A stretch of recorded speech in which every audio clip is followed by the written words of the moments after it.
अस्सलामुअलैकुम वरहमतुल्लाहि वबरकातुहू। दोस्तों, मैं हूँ इरफान ख़ान, आप तमाम का इस्तकबाल करता हूँ मेरे इस यूट्यूब चैनल में। असल में आज का जो वीडियो है ये 4 अगस्त 2022 को फ़िलहाल में एक बहुत ही अच्छी जो है बात आई है, जो कि वैकेंसी से रिलेटेड है। उर्दू मीडियम, हर मीडियम की आई है, वो आप लोगों ने देख भी लिए होंगे, वायरल भी हो चुकी होंगी तमाम चीज़ें, ठीक है। ये लेकिन ये बहुत ही बढ़िया, मैंने देखो मैं पूरी चीज़ें गिनकर बताऊंगा आपको कि मैंने क्या कहा था और कैसा हुआ। ट्रांसफ़र प्रोसेस फ़िलहाल में चालू है। 3 साल 4 साल के बाद मेरे ख्याल से ये ट्रांसफ़र्स हो रहे हैं, 5 साल के बाद। तो transfer process is the most important stage for recruitment process, यानी भर्ती के लिए जो है बहुत ही ज़्यादा अहमियत का हामिल जो है हिस्सा है, यह है बदलियाँ होना, ट्रांसफ़र्स होना। अब ये 4-5 साल के बाद शिक्षकों की बदलियाँ हो रही है, तो उसमें जो रहता वो पोर्टल में एक नया पोर्टल विकसित की है गवर्नमेंट ऑफ महाराष्ट्र में, तो उसमें पूरी माहिती आती रहती कि कितना अर्जा है, कौन से जिले के लिए आए, क्या आए, वगैरह वगैरह, ये तमाम चीज़ें। अब ये जो तमाम चीज़ें हैं पूरी होल एंड सोल वहाँ जब आती है तो उसकी PDF आपने देख ली होंगी, अब तक आ गई होंगी, लेकिन मैं आपको पूरा जिला वाइज बताऊँगा। और मैंने जो अंदाज़ बताया था आपको वो कैसा किस हिसाब से जो है सही साबित हुआ, देखो मैं ये बताने की कोशिश, इनडायरेक्टली मैं या डायरेक्टली ये नहीं बोलना चाहता कि मैं अंतर्यामी हूँ, लेकिन मैं ये बात बता रहा था, मैं बार बार फोर्सफुली बोल रहा था, देखो। और मैंने जिस ज़िले के बारे में जो उल्लेख किया था वो ज़िले का वैसा ही हुआ। क्यों? क्योंकि ये सामने खबरें आती रहती थी, खबरों से अटैचमेंट रहना, जो अपने सीनियर्स रहते या अपने टीचिंग फील्ड के जो लोग रहते या कोई भी जो रहते, इनसे मुलाकात होने के बाद जब पूछा जाता क्या परिस्थितियाँ हैं, तो वो जब बताते तो ये समझ में आती ये बातें। 2017 के पवित्र पोर्टल शिक्षक भर्ती के बाद से बहुत सी चीज़ें जो है हमारे समझ में आई है, आप लोगों के भी समझ में आई होंगी। और मैंने बोला था कि जो कुछ भी हो जाए लेकिन वैकेंसीज खाली है, ट्रांसफ़र्स होने वाले हैं। अभी अगस्त के अंदर पूरे फाइनल ट्रांसफ़र होने वाले हैं, ज़िले के ज़िले में, ज़िले के बाहर, जो भी जैसे भी, तो वहाँ वैकेंसीज़ खाली होते रहती। अब ये वैकेंसीज़ में ऑल मीडियम की वैकेंसीज़ आ गई। अब उर्दू मीडियम की जो है वैकेंसीज़ कौन से ज़िले में किस हिसाब से है, इसका भी जो है एक आंकड़ा आ चुका है।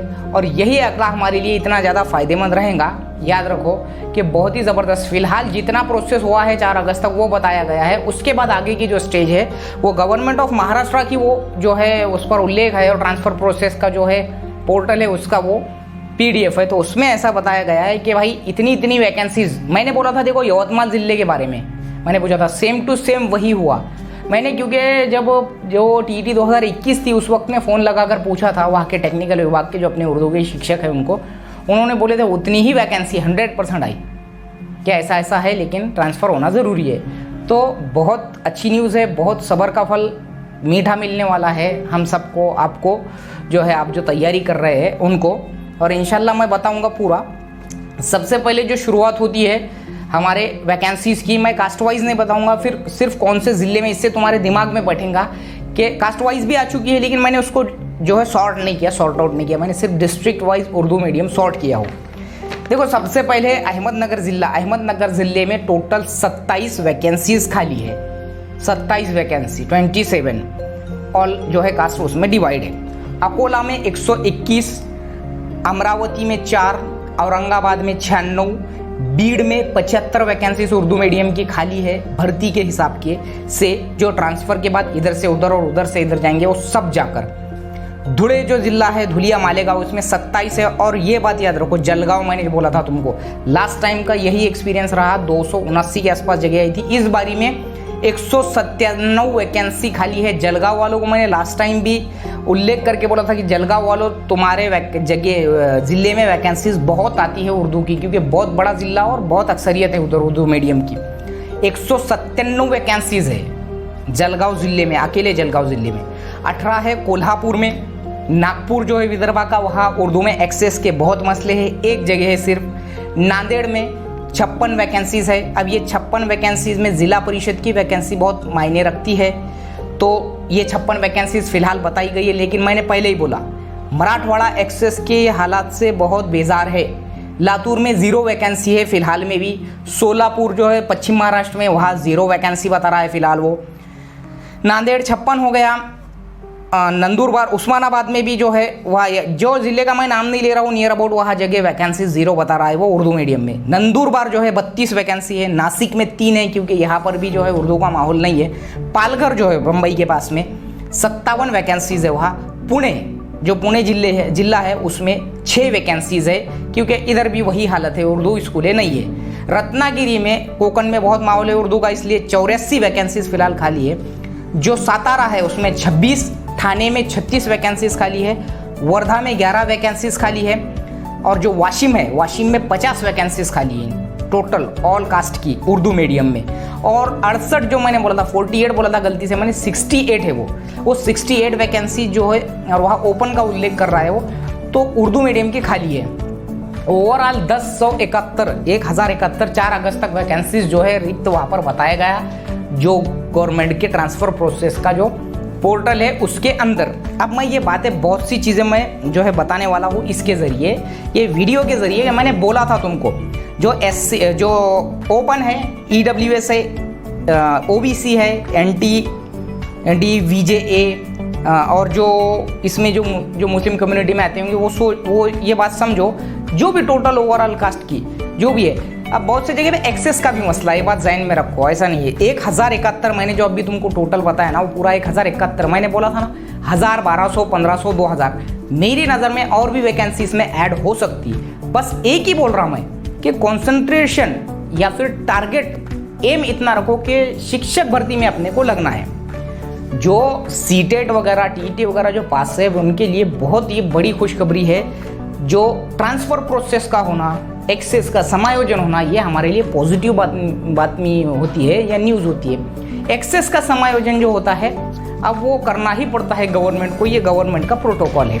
अब ये जो वैकेंसीज आई नियर अबाउट 1100 मैंने जो अभी तुमको गिन के बताया, तो इसका मतलब ये नहीं कि तुम इतना बड़ा आंकड़ा देखकर अपने आप को सुकून में डाल दो कि अब तो मैं ईजिली लग जाता।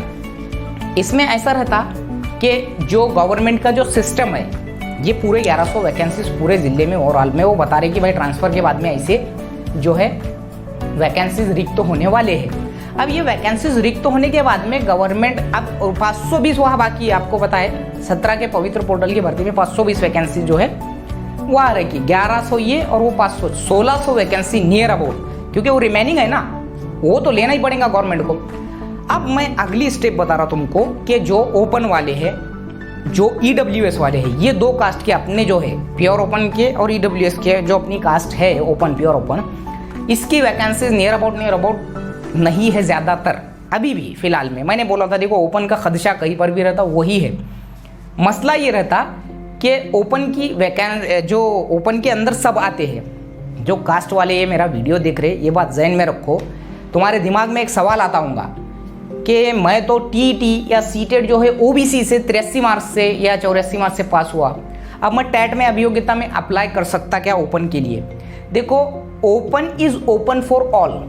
मैं ओपन की सिर्फ तुमको एक शॉर्ट में जो है तारीफ बता दूं कि open category is open for all, लेकिन ओपन वाला कहीं पर भी जा नहीं सकता, कास्ट वाला कहीं पर भी आ सकता है, ये बात जहन में रखो। इसलिए मैं बोल रहा हूँ ये सिस्टम को समझो। तो तुम्हारे 83 भी है, 84 भी है, या तुम OBC से या VJA से तुम पास है, लेकिन शर्त ये रहती, अगर तुम OBC में सिलेक्शन हो गया तुम्हारे मेरिट पे, तो तुमको वो 100% वैलिडिटी मांगेंगे।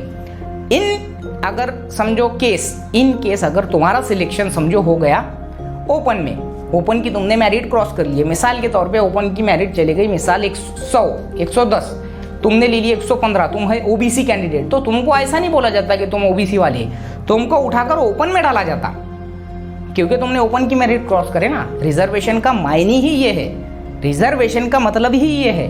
तुम जाते समांतर आरक्षण निहाय जो वैकेंसी रही थी ओपन की, मैंने जो तुमको कैटेगरी बताया था, जो सब कैटेगरीज बताया था, जिसको हम हॉरिजॉन्टल आरक्षण छोड़कर जो एक आखिरी में ब्लॉक आता, देखो वहाँ रहता समांतर आरक्षण निहाय जो जगह रहती, वो रहती ओपन कैटेगरी जो 38% है, उसमें के सब डिवाइड होके जो आखिरी को जो बचा कुचा रहता वो प्योर ओपन के लिए रहता, जिसकी मेरिट कोई भी चपरासी से लेके कलेक्टर तक के एग्जाम में हाई एंड हाई ही रहती। ये बात जहन में रखो, वो चाहे अपनी शिक्षक भर्ती उर्दू मीडियम क्यों नहीं रहती। लास्ट टाइम मालूम 139 थी मराठी मीडियम की पवित्र पोर्टल की पहली शिक्षक भर्ती, 138 वाले घर पे बैठे हुए अभी, उनकी OBC 134 पे क्लोज हुई, 133 वाले मेरे पहचान के मराठी मीडियम के कई है, तो उनको देखो क्या परिस्थितियां होंगी उन पे। तो मेरा कहना यह है, अपनी OBC गई थी कम से कम, अपनी तो दूसरे राउंड में 40 तक भी चले गई थी लिस्ट, लेकिन वो सोच सोच के तुम तैयारी नहीं करेंगे तो अपने अंदर की चीज़ जो है उसको ये तुम जागरूक हो जाओ कि वैकेंसीज अल्लाह के करम से बहुत है। मेरी नज़र में तो बहुत अच्छी न्यूज़ है, तुमको बोलते हुए ही मुझे खुशी हो रही, तो तुमको सुनते हुए कितनी खुशी हो रही होंगी, ये बात याद रखो। तो हो गई वो क्या बोलेंगे इतनी वैकेंसी, ये 1100 और वो 500 भी गवर्नमेंट ने बोलते ऐड कर देना और 200-400 ये ट्रांसफ़र प्रोसेस में बढ़ जाना। अब ये पूरा प्रोटोकॉल जो इनका रहता है ट्रांसफ़र के बाद इनको कितनी भरना है उसकी कुछ अट रही थी 10% रखने की। ऐसा वैसा जाकर भी मैंने बोला था तुमको मालूम, मिनिमम 1000 तो वैकेंसी आती है, मैक्सिमम आई तो 1500 आ जाएंगी, अपनी चांदी हो जाती। लेकिन कंपटीशन जो रहेगा वो भी हमको फेस करना पड़ेगा। जो कास्ट वाले हैं वो ओपन की क्रॉस करने की टारगेट रखो, नहीं भी ओपन क्रॉस करे तो तुम्हारे कास्ट में तुम लग जाते। इस बारी में भी पिछले बारी के जैसा जो है जो सिस्टम था, जो हुआ, कैंडिडेट नहीं थे वगैरह वगैरह, ये चीज़ें भूल जाओ अब। तो ये थी वैकेंसीज। उर्दू मीडियम का इतना सफिशिएंट मुत्तफिक आंकड़ा है कि मैं बोल रहा कि तुम दिल को तसल्ली दे सकते कि हाँ इस चीज़ का डर था वो नहीं हुआ कि कम वैकेंसी। लेकिन ओपन कैटेगरी और EWS कैटेगरी की वहाँ ट्रांसफर में क्या वैकेंसीज बहुत डाउन परिस्थिति दिख रही है। इसलिए जो है अच्छे से अच्छे अपने ज़िले में लगने की पहली बात तो कोशिश करो, नहीं तो इतना फ्रस्ट्रेट हो जाता है इंसान। क्यों बोल रहा हूँ मैं तुमको कि तुमको अच्छे खासे मार्क रहे और फिर भी तुमको समझो रत्नागिरी जैसा कोकन में तुमको फेंक दिया 700-800 किलोमीटर दूर, तो एक दिमागी तौर पे इंसान जो है बहुत फ्रस्ट्रेट हो जाता। भले ही वो जॉब हो, ये नहीं बोल रहा हूँ मैं, लेकिन एक मसला ही रहता। तो अपना ज़िला अपना डिवीज़न जैसा विदर्भ है, मराठवाड़ा है, मराठवाड़े वाले ने कोशिश करना कि उसने विदर्भ में या मराठवाड़े में लगना, विदर्भ वाले ने कोशिश करना कि अपना टारगेट ये रहना कि अपने को अपना ज़िला जो है वो मिल जाना, अपना ज़िले के अलावा बाजू का ज़िला मिलना, मराठवाड़ा मिल जाना। लेकिन कोकन में एकदम फेंक दिया गया या किधर चले गया तो इंसान जो है तकलीफ में आ जाता। तो ये बात ज़हन में रखो, बहुत ही सफिशिएंट आंकड़ा है वो 500 और ये 1100, 1600 और 200-400 बढ़ गई तो 2000 में से गवर्नमेंट ने बोली हम 1200 वैकेंसी जो है उर्दू की देते, खत्म काम। तो बहुत ही ज़बरदस्त न्यूज़ है। जो भी सीटेट TET पास है और जो TET का कल का जो मसला हुआ उसमें आपने देखा ही होगा कि जो है कैसे कैसी जो चीज़ें हुई और उसमें और उतना कंपटीशन अब वो माइनस हो जाएगा, ये बात याद रखो। इसके अलावा जो है मैं और भी बोल रहा तुमको कि वैकेंसीज अच्छी खासी है, हर ज़िले में अच्छी है, लेकिन बहुत से ज़िले ऐसे जहाँ ज़ीरो भी है। जैसा कि मैंने सोलापुर बोला, अपना जो लातूर है, लातूर में आज भी क्या आगे भी वैकेंसी कभी नहीं आएंगी उधर ZP वगैरह की, क्योंकि वहाँ मसले मसाइल है। इसके बाद में मैंने कास्ट वालों को उनका तुमको प्रॉब्लम समझा दिया। अदरवाइज जो बात है, अगर तुम्हारे नेम में मिस्टेक की मैंने लास्ट टाइम बोला था, नेम मिस्टेक और नेम पूरा ही गलत होना इसमें फ़र्क है। अब तुम्हारा I का, E का, A का, Z का, B का, C का फ़र्क होगा तो ये अलग बात है। शेख का मोहम्मद का, MD का मोहम्मद का, SK का शेख का, ऐसा कुछ है तो अलग बात है। तुम्हारा नाम पूरा की पूरा ही बदल देंगे, जैसा एक ने मुझे क्वेश्चन करे उसमें, तो वो मसला नहीं है। वो तो तुम्हारे डॉक्यूमेंट पे, तुम्हारा डॉक्यूमेंट जो है 10वीं 12वीं के, ये तो बहुत मेन जो है प्रूफ है। उस पर ही तुम्हारा नाम अगर आधार कार्ड पे रहेगा मेरा नाम इरफान खान और वहाँ पे मेरा नाम रहेगा, जो डॉक्यूमेंट है वो डॉक्यूमेंट पे मेरा नाम रहेगा इमरान खान, तो वो तो 100% तुमको अपॉइंटमेंट देते ही नहीं हो, तुम कितना भी कुछ भी मेरिट ले लो। तो ये बात ज़हन में रखो और अपना अपना टारगेट पूरा करो। किससे कोई लेन देन रखो मत ऐसा कि कहाँ कितनी वैकेंसी है, यहाँ तो इतनी कम है, ऐसे बहकाने वालों से बचो कि भाई वहाँ ऐसा है यहाँ ऐसा है। पॉजिटिव वे में तैयारी करो। अदरवाइज जो बाकी वीडियो है इंशाल्लाह मैं बताने की कोशिश करूँगा। अगले वीडियो में मैं ये बताऊँगा कि जो अति उच्च शिक्षण यानी कि बोलेंगे एकदम हाई क्वालिफाइड अगर कोई है तो उसको जॉब में लगने के बाद उसका कुछ फ़ायदा होता है क्या और कैसा फ़ायदा होता है या होता नहीं है। यानी एकदम हाई एजुकेशन लेके तुम आगे अपॉइंट हुए तो उसका क्या क्या बेनिफिट्स मिल सकते हैं तुमको, वो अगले वीडियो में इंशाल्लाह मैं ज़रूर बताऊंगा। वीडियो अच्छा लगे तो लाइक करो, शेयर करो, सब्सक्राइब भी करो और दूसरे अपने भाइयों को बहनों तक जो है शेयर करो। अस्सलामु अलैकुम।